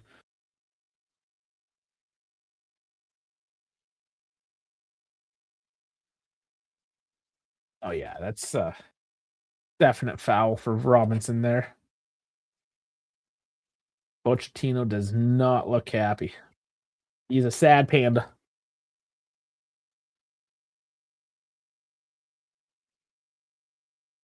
Oh, you already sent it. Okay. Look at some Instagram stuff. Oh yeah.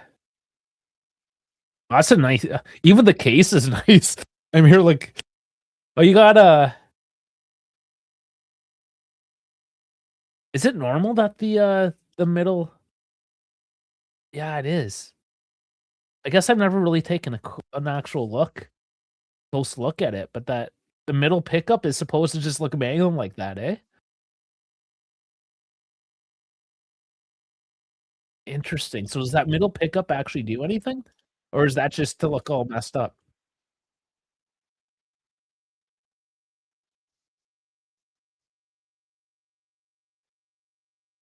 God, I lost Instagram. Like an old man on the internet here.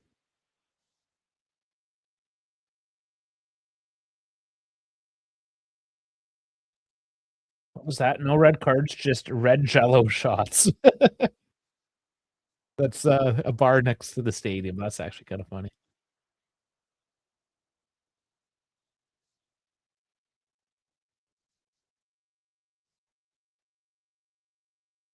Yeah, I'm just learning sorry, guys, I'm learning on the guitar now. Oh, that's how I feel this game. Belgium's got this locked down. Oh, Jesus. That's, okay.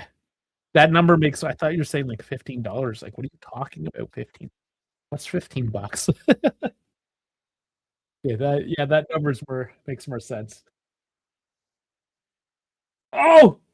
Oh! That was so close. Bearhalter. Post isn't even paying attention anymore. Yeah, we're just nerding out. We're just jiving.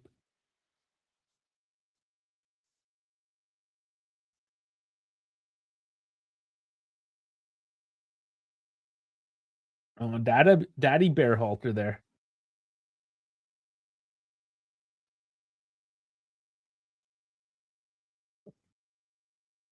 11 minutes. What I'm curious about, we've seen with the tight games at least, none of these looser games.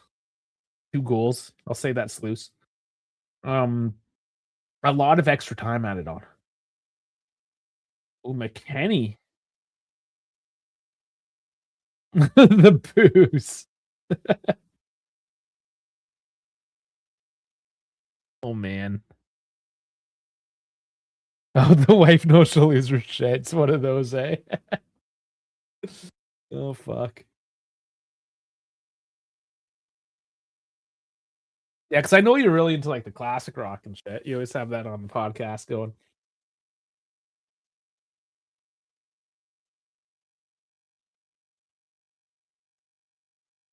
I feel like the US might snatch one back.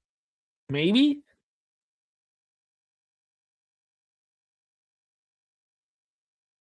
Maybe. I don't know.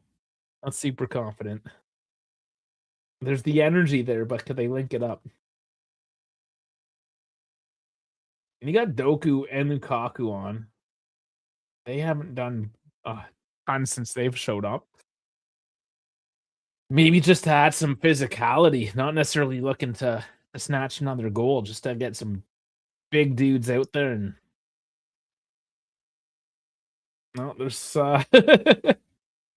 definite frustration there by Reed. Oh yeah, McKenny. Yeah, that was a foul for McKenny.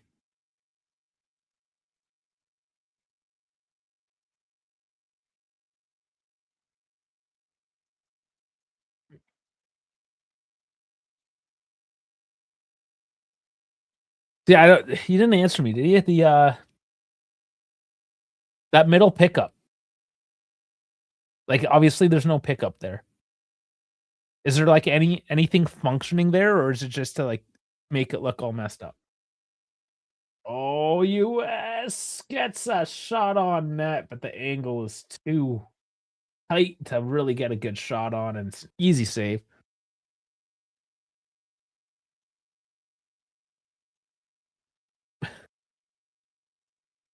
Um, you blame the Americans. Okay, so it's not the Americans' fault. Call it soccer. It's the British's fault. And the English, say, more so the English, but the Scottish, I guess, to a point, the Brits. Um, they exported the game. Late 1800s, early 1900s, and they called it soccer. I mean, that had different names. There was a contiguous version of football or soccer or whatever at that time. And soccer, I think most people know this. It's like some messed up version of it means like association, some shorthand for association. So, anyways, when it got exported to the US, they started calling it soccer. And then because the US started calling it soccer, the Brits were like, "Oh, well, we don't wanna be associated with that. We're going back to football."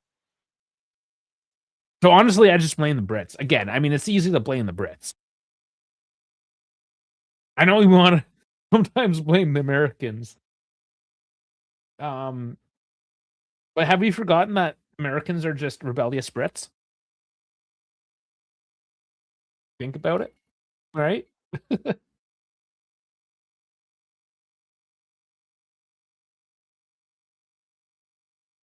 They're just Brits that didn't like taxes. Got upset and they threw some tea overboard. And you don't mess with a British man's tea. Clearly. Clearly, you don't mess with the tea.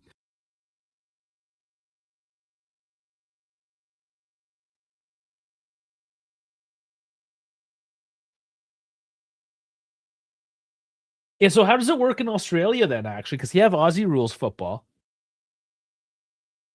So how do you delineate the 2? So Aussie rules football. What do you? Because you guys are called the Socceroos, right? So you guys must use soccer then.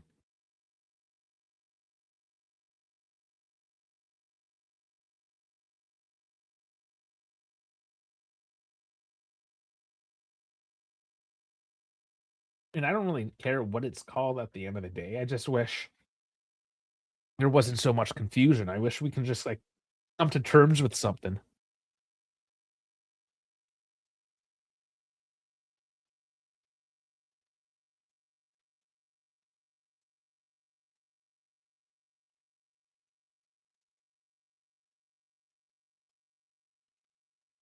CBS Gorilla? Do you mean,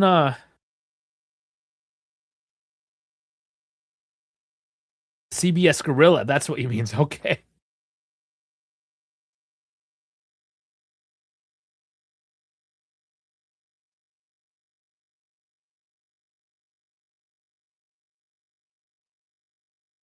Doku. Run, Doku, run.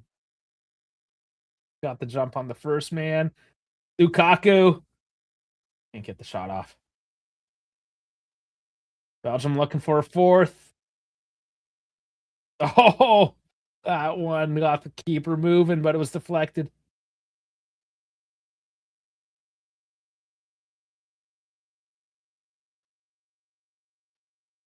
Belgium keeping it low now. Only 5 minutes left.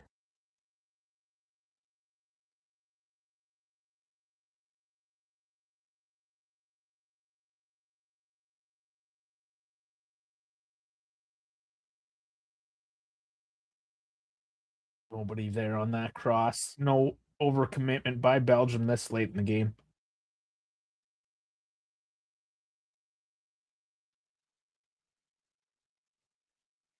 Oh, no foul on the play. America has it.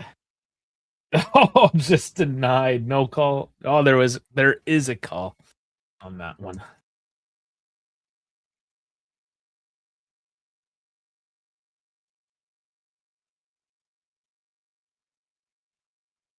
Well, I do appreciate everyone joining me in tonight. It hasn't been the best numbers. I'm surprised. Um, the worst episodes, and I mean, I appreciate because I got some of my regulars here, of course. You guys are awesome. In terms of the raw numbers, I guess since I'm only talking the regulars right now, anyways. Um, yeah, the Canada did okay, but the US matches did not. Surprisingly, I thought just with their major viewer base being the US, number one demographic, I would have thought, but I suppose not. And the rest of the world, maybe I don't know, doesn't care. It's a little late for Europe, but still, yesterday was late. I don't know. I guess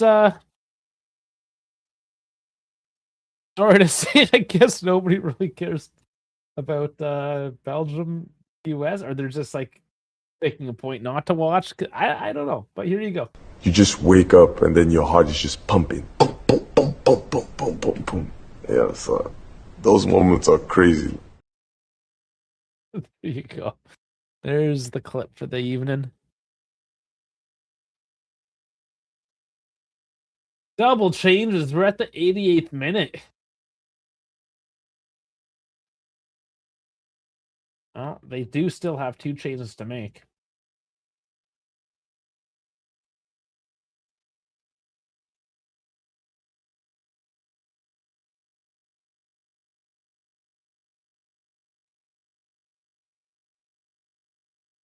Yep. Well, and each North American team, when they were eliminated from the round of 16, had 3 goals scored against them. Which makes sense because North American football is not defensively based. Axel Witsel, he's making an appearance for Start coming off. And Salamakers as well to make an appearance. Who else is coming off here?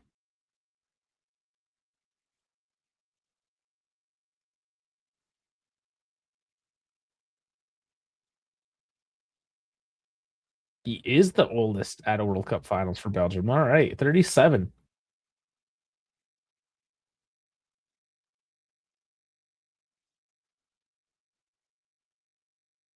America's record against Belgium is terrible. Head to head. 5-2 in the friendlies, 2-1, 4-2, 1-0, and then back in 1930. Okay, so March 28th, friendlies, just before the tournament, 5-2. July 1st, 2014, that goes back a bit, 2-1. 2013, 4-2. 2011, 1-0. And then 1930 is America's only win at 3-0. I don't even think Belgium was really they were still like fairly agrarian, I think, in 1930. In 1930. There's a 81-year gap.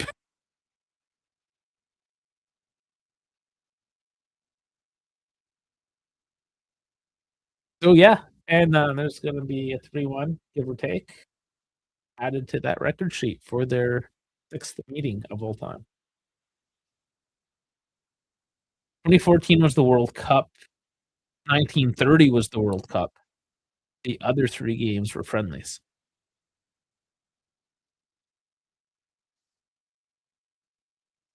Mind you, 2014 Belgium was a lot better, and 2014 America was a fair bit worse, I would say, overall. The demonic Hollywood stars.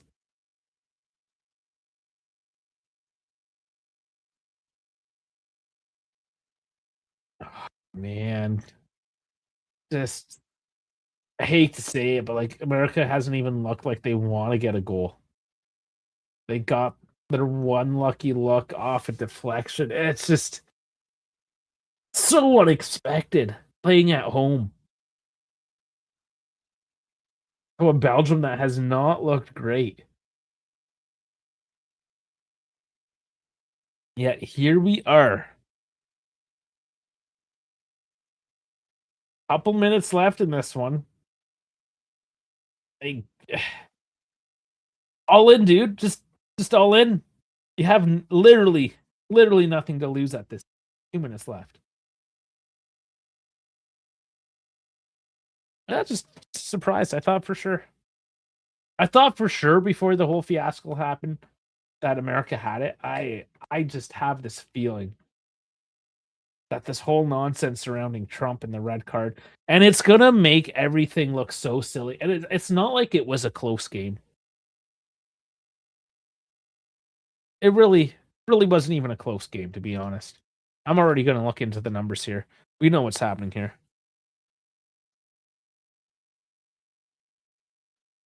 Belgium golden period is at its end. They may pull something out of the hat in this World Cup. Nah, it's over. I think it's already been over.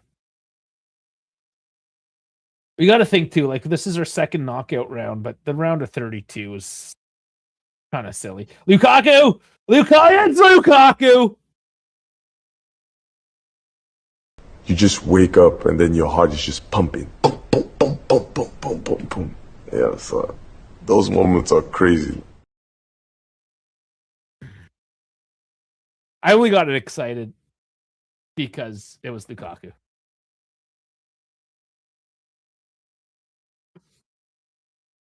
Oh boy.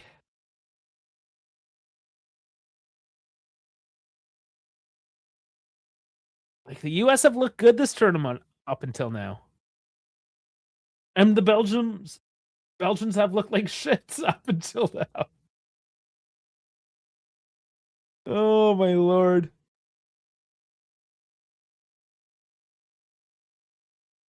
Surprising evening. That's all I gotta say. Very surprising evening. Bakura laughing at Lukaku, but also hi, hello.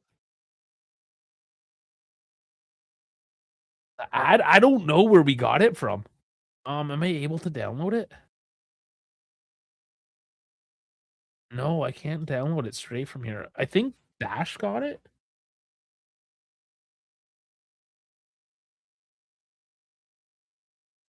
Oh, excuse me. Sneezing here.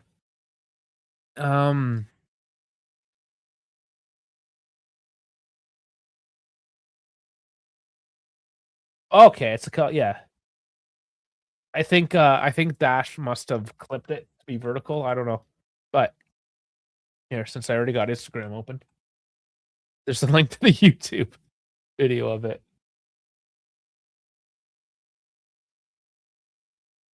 It's over, guys. Ladies and gentlemen, it is Belgium 4, US of A 1.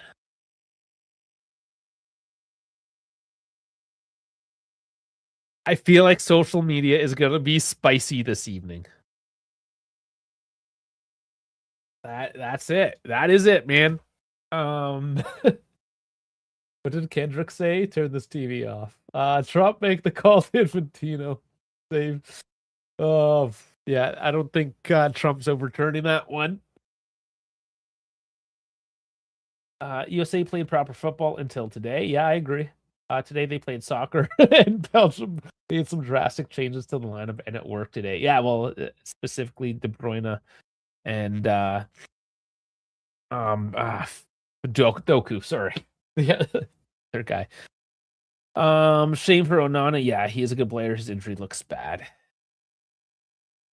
Mm-hmm. Yeah, it could be like MCL or I don't know, something in the knee for sure. That will be tough. That will be tough going forward, of course. I mean, just look at the numbers for the US. Reem at 4.6, Richards at 4.8, Freeze at a 4.5. To have three players in the fours, I have not seen that in a lot. Maybe the Canada Qatar game, but that was a debacle, of course.